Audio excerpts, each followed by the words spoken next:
اس سارا یوں سمجھو یہ کائنات کی تخلیق جو ہے یہ مصطفیٰ جان رحمت صلی اللہ علیہ وسلم کے نور سے، من نور اللہ خلق میں نور، میں اللہ کے نور سے ہوں اور کائنات کی تخلیق میرے نور سے۔ پھر کائنات کی تخلیق جب میرے نور سے ہے تو پھر اللہ تعالیٰ آدم کے وجود میں اپنا نور کیسے ڈالے؟ اس لیے اللہ تعالیٰ نے اپنے محبوب کے نور کو ڈالا۔ ایسی لفظ محبوب پہ کافی تکرار ابھی میرے ذہن میں ہوا کہ جسے محبوب بنایا جاتا ہے اسے محبوب سمجھو کہ کبھی خالی لفظ محبوب شادی کرو آؤ اس کے لازمات ہی اکٹھا نہ کرو کیا ہوگا؟ ان کی بات ہے جسے محبوب بناؤ اس کے لیے پہلے ہی لوگ مکانات کو بنا لیتے ہیں، اچھے مکان کی تعمیر کرتے ہیں، اس کو سجاتے ہیں بجاتے ہیں۔ تو دیکھو اللہ تعالیٰ نے جب خالی آدم سیکھا پتلے آدم بنا تو روح داخل ہوئی، پھر داخل ہوئی نکلی، پھر داخل ہوئی، پھر اللہ تعالیٰ نے حکم دیا کس کو؟ فرشتوں کو کہ سجدہ کرو۔ اللہ تعالیٰ نے حکم دیا کہ سجدہ کرو۔ اب جو تھے وہاں سجدہ کیے۔ علامہ مولانا رومی فرماتے ہیں گر نبودے رات سکندر وجود کے روا بودے ملک قبل سجد، جو سجدہ کیا وہی۔ اب غور فرماؤ، آدم علیہ السلام تمام انسانوں کے بعد اور آدم علیہ السلام کو تمام فرشتوں نے سجدہ کیا، جو نہ سجدہ کیا وہ رہا چاندی درگاہ ہوا، چاندی درگاہ ہوا اور نالت کا ٹکڑا۔ آدم علیہ السلام کو سجدہ کرنے والا اس تمام انسانوں کے بعد یہی مسئلہ تھا معروف کاٹی رحمت اللہ علیہ کے ساتھ۔ معروف کاٹی علیہ رحمہ جب قبر میں گئے تو منکر نکیر آ گئے۔ منکر نکیر آئے تو جیسے کہا ہمارا بابا تو آپ سے پوچھا، معروف کاٹی علیہ رحمہ پوچھے تو کون ہے؟ جب گویائی آ گئی تو اختیار ہے کہ کوئی مجھ سے سوال کرے گا تو سوال کرنے کا مطلب ہے کہ مجھ کو جواب دینے کا اختیار ہے۔ تو پوچھا تم کون ہے؟ کہا میں منکر رحیم ہوں۔ ٹھیک ہے، کہا تم کہاں چلا آیا؟ کہا کہ میں آیا ہوں پوچھنے کے لیے رب کی طرف سے۔ رب کی طرف سے حکم ہے جو آیا ہے یہ بتا کہ تمام فرشتوں نے میرے باپ حضرت آدم کو سجدہ کیا کہ نہیں کیا؟ تو کہا کہ ہاں سجدہ کیا۔ تو کہا کہ بتاؤ باپ کو سجدہ کرے یا بیٹا سے سوال پوچھے؟ باپ کو سجدہ کرے اور بیٹا سے سوال کرے بتا یہ کون سی عادت کی دنیا میں ہے؟ تو منکر نکیر بارگاہ رب العزت میں نہ پوچھا ہوئی التجا پیش کی، مان رہے رب یہ کون تیرا بندہ ہے؟ تو کہا کہ یہ میرے بندوں کا بندہ ہے، یہ میرے محبوب کا محبوب ہے، اس لیے واپس چلا۔ تو پتہ چلا کہ جو محبوب کے محبوب ہوتے ہیں، میاں میں تو کہتا ہوں کہ آٹے سے روئی جو بال کھینچی جاتی ہے، بال کو جو کھینچا جاتا ہے ہاتھ سے، حتیٰ کہ محبوب بندے کی روح کو ایسے نکلتی ہے جیسے پھول سے خوشبو نکلتی ہے، پھول سے خوشبو نکلتی ہے۔ مشاہدات کی دنیا میں اور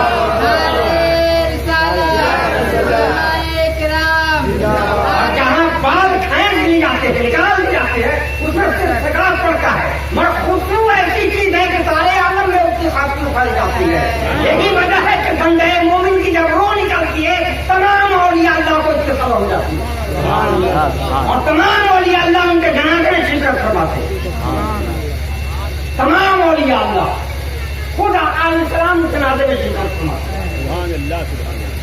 آؤ تواریخ کے آئینے میں میں آپ کو بتاؤں، جب حضرت صادق پاک کلیری مخدوم علاؤدین صادق پاک کلیری علیہ رحمۃ اللہ نے اپنے کہیتے مرید، ایک ہی تو مرید ہے شمس الدین تو پانی پتی، انہوں نے تو سرکار سے پوچھا کہ سرکار آپ کو یہاں جنگل میں تنہا ہے، سب کو تو جلا کر کے ساتھ کر دیا ہے، پھر آپ کا پھر اس کی تکمیل کیسے ہوگی، شادی تو تفصیل کیسے ہوگی؟ آپ مسکرانے لگے، مسکرائے کیونکہ نہ سمجھ رہے تھے. آپ کہے شمس الدین تم کو کیوں سیکھیں گے، تو پھر سوچیں گے ادھورا کرنا ہے. ارے میں کہاں ایسا مت سوچو. تم ایک بات سن لو، صادق پاک علیہ السلام کیا فرماتے ہیں سنو. جس وقت میری روح ظاہری کے جسم سے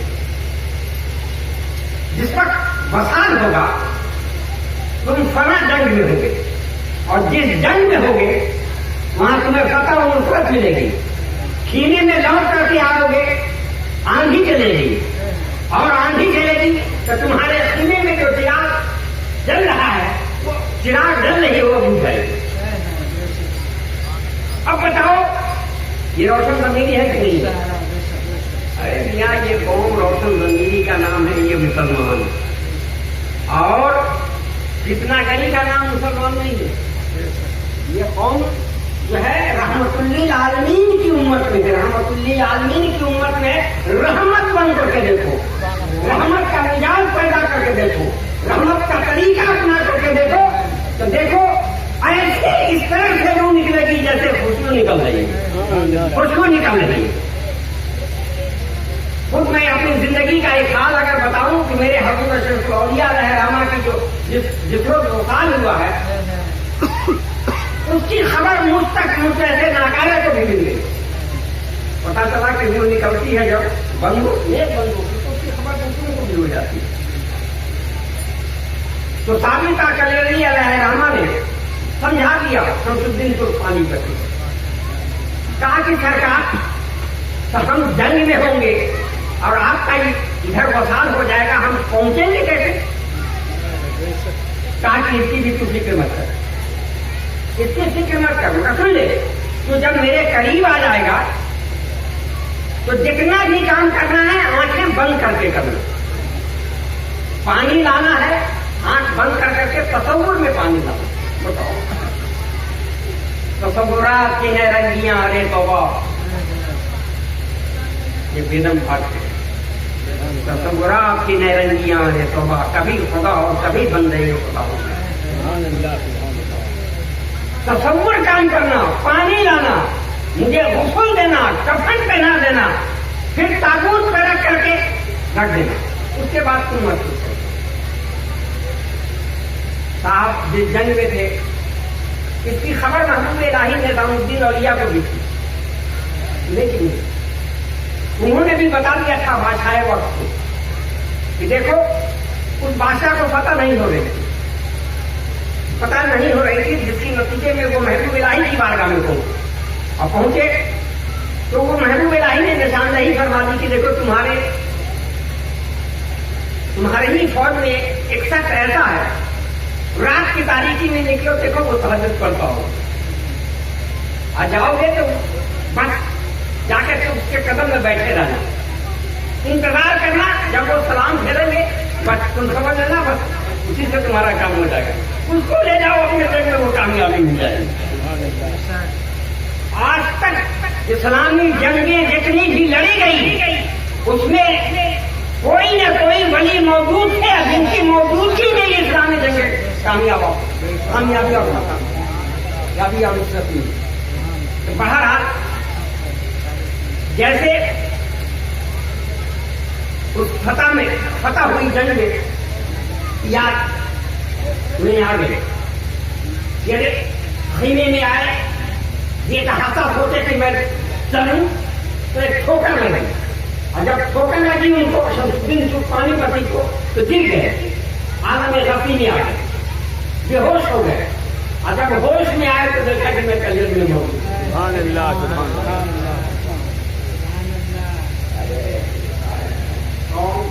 بیدار ہو جاؤ، روزی غذا تلاش کرو، روزی غذا تلاش کرو تو زندگی اتنی خوبصورت زندگی ہے، اتنی خوبصورت زندگی ہے کہ آپ کہو گے کہ کاش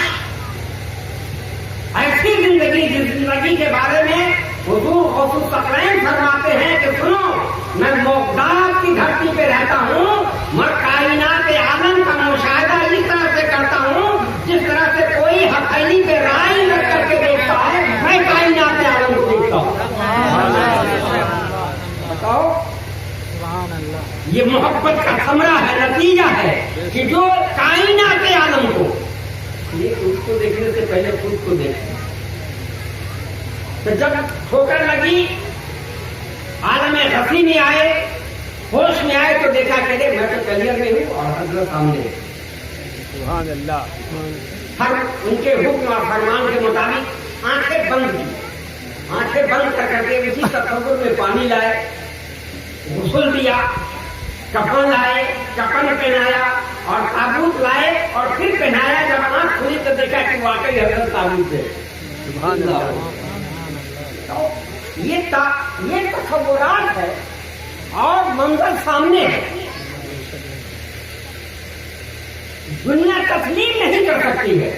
مگر سنو، جب اہل حق اور اللہ والوں سے محبت کرو تو آپ کو بات سمجھ میں آ جائے گی۔ سمجھ میں کیا آ جائے گی؟ آپ کی زندگی بھی اتنی ہی مکمل ہو جائے گی۔ آپ کی زندگی اس لیے کہ میرے عزیز دیکھو، آخرت کا پہلا زینہ جو ہے وہ قبر ہے۔ آخرت کا پہلا زینہ قبر ہے، اور پہلے زینے پہ ہی آقا علیہ السلام کی زیارت ہوگی۔ سبحان اللہ۔ اب بتاؤ اس سے بڑھ کے کیا ہوگا؟ جس کی ابتدا آقا علیہ السلام کی زیارت سے ہو، پھر اس قبر کا منظر کیا کرنا ہوگا، پھر آخرت کا منظر کیا ہوگا؟ اب جس شخص کو آقا علیہ السلام کی زیارت ہوتا ہے اور پہچان لے، پھر اسے بتاؤ خداوند کو اس کی بارگاہ میں تو ایسی اجازت مل جائے گی کہ یہ میرے محبوب کو دیکھ لیا ہے، جس کی محبت میں نے کائنات کی تخلیق کی ہے۔ پھر اس سے کیا ہوگا؟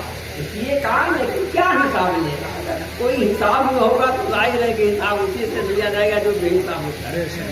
تو بہرحال تصور میں انہوں نے قائم کیا اور پھر جنازے پہ دیکھا کہ واقعی خادم پاک جو ہے تابوت پہ ہے، کفن پہ۔ اب کچھ سوچنے لگے کہ کوئی تو ہے نہیں، جنازے کی نماز کون پڑھائے گا؟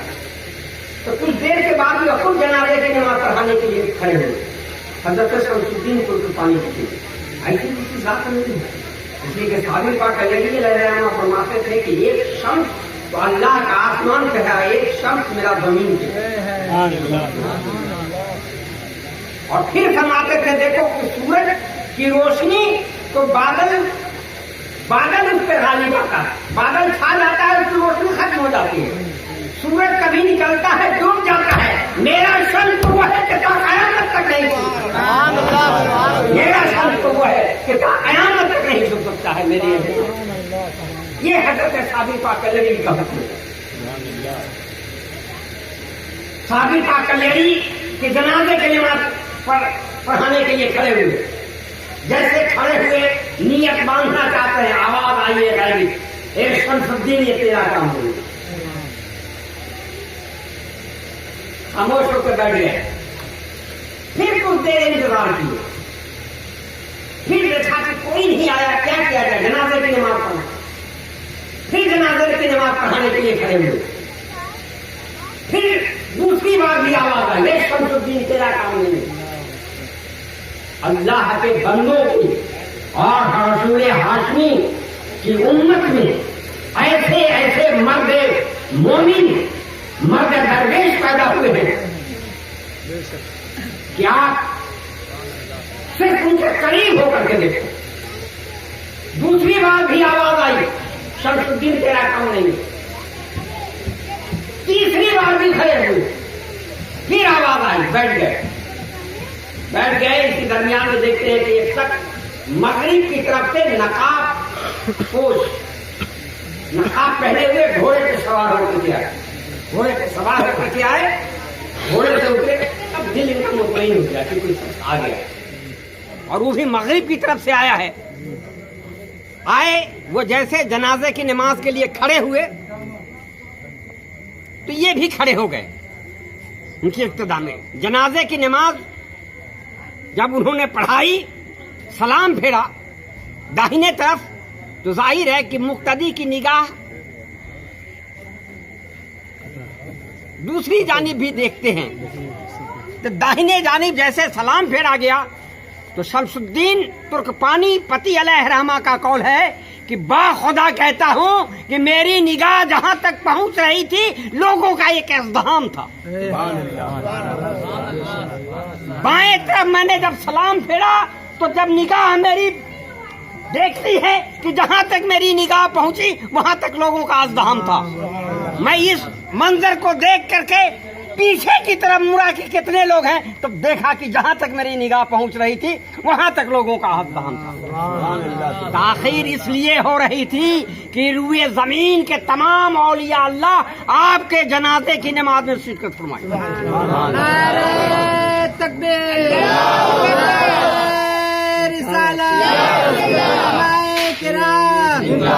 علماء کرام، نعرہ تکبیر. جب جنازے کی نماز پڑھا کر کے وہ بزرگ جو نقاب پوش تھے یہ تو دیکھنے میں لگ گئے، دائیں بائیں لوگوں کا ازدحام کہ جنگل میں اللہ پر کہاں سے لوگ آ گئے. اسی درمیان میں جب تک وہ گھوڑے پہ سوار ہو گئے، جو نقاب پوش آئے تھے گھوڑے پہ سوار ہو گئے، ان کے دل میں ایک القاع ہوا، یعنی یہ کون سا سکتے نقاب کے اندر ہے. آگے بڑھے، گھوڑے کا لگام پکڑ لیا اور پوچھا کہ حضرت ارے کم سے کم آپ اپنا تعارف تو کرا دیجیے، بتا تو دیجیے آپ کون ہیں. جیسے پوچھا تو آپ نے اپنے نقاب کو، اپنے چہرے پہ جو نقاب تھا اس کو الٹ دیا. جیسے الٹا تو حضرت شمس الدین ترکپانی پتی دیکھ کر کے حیرت زدہ ہو گئے کہ یہ تو میرے پیر و مرشد علیہ رحمہ ہی ہے، یہ تو ظاہر پاک کلیڑی رحمت. کہا کہ حضور آپ؟ کہا کہ ہاں دیکھو ادھر جو تابوت پہ ہے وہ فنا ہے اور یہ بقا ہے. فنا اور بقا سمجھا دیا. جو مرد درویش ایسا ہو جو فنا اور بقا سمجھا دے کہ دنیا فنا ہے اور آخرت بقا باقی ہے. پھر گھوڑے پہ سوار ہوئے. پھر اس کے بعد جانتے ہیں 200 برس، ایک دو نہیں، صحابی پاک علی رحمہ نے فرما دیا تھا اے شمس الدین دیکھو مجھے زمین کے اندر مت رکھنا، زمین کے اندر مت رکھنا.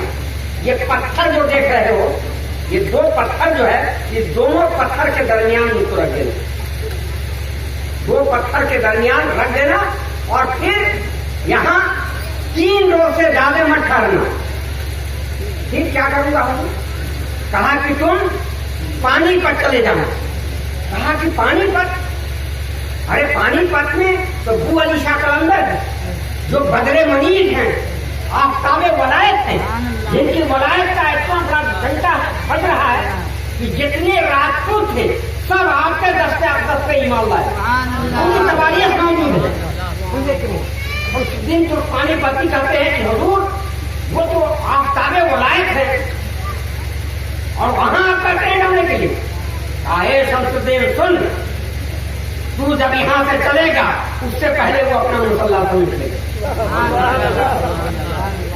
ارے میرا شمس ہے جاؤ مسلح سمیٹ لیں گے. یہی وجہ تھی کہ 3 روز کے بعد جب کلیئر سے یہ چلے تو ادھر ابو علی شاہ قلندر اپنا بستر سمیٹنے لگے.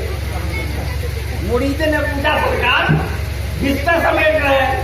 کہا کہ دیکھو اب یہاں یہ ولایت جو ہے شمس الدین ترکپانی پتی کے ہاتھ میں. اور یہ بھی سن لو اپنے بیٹے کو فرمایا مولانا محمود کو مرید نہیں کیا تھا آپ نے، کہا تھا کہ سنو جب وہ آ جائے تو تم ان کے دستے اکثر سے ایمان لانا. ارے میاں یہ منزل روحانیت ہے. روحانیت کسی کا نام روشن زمینی ہے، جس کے حصے کا ہو اس کے حصے میں ڈال دیا جائے. اور جب روشن زمینی نہیں ہوگی تو دوسرے کا بھی مال غلط کر جاؤ گے. تم کھا جاؤ گے.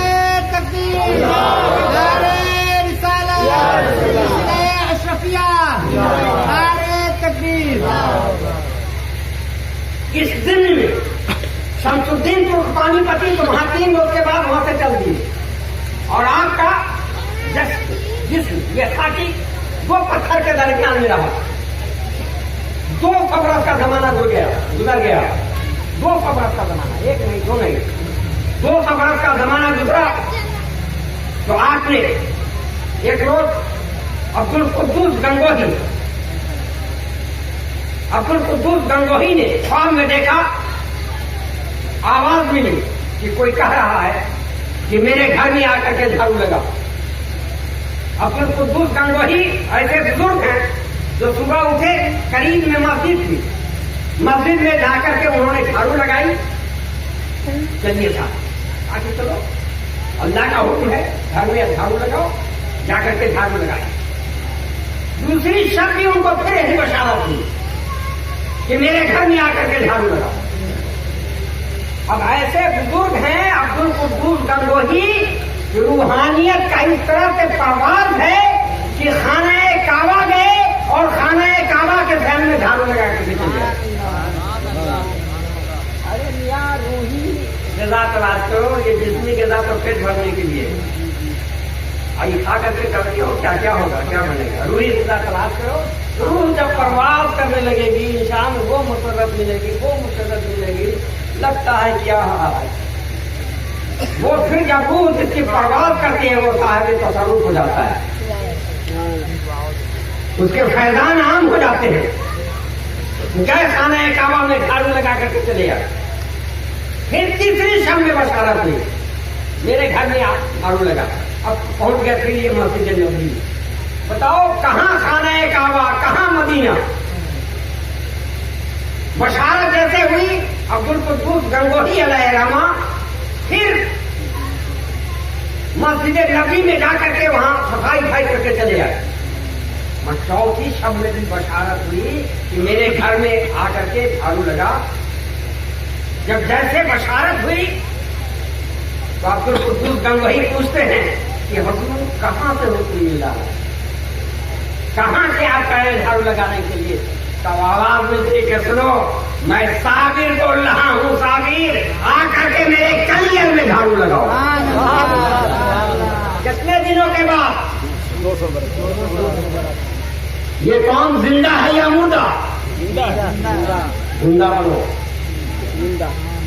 200 برس کے بعد تب جا کر کے حضرت شمس الدین, حضرت عبد القدوس گنگوہی جا کر کے وہاں وہ مزار مقدس کی آپ لکھتے ہیں کہ میں جس وقت گیا تھا, بڑی لمبی چوڑی تواریخ ہے, جس وقت گئے تھے تو شیر بیٹھا ہوا تھا.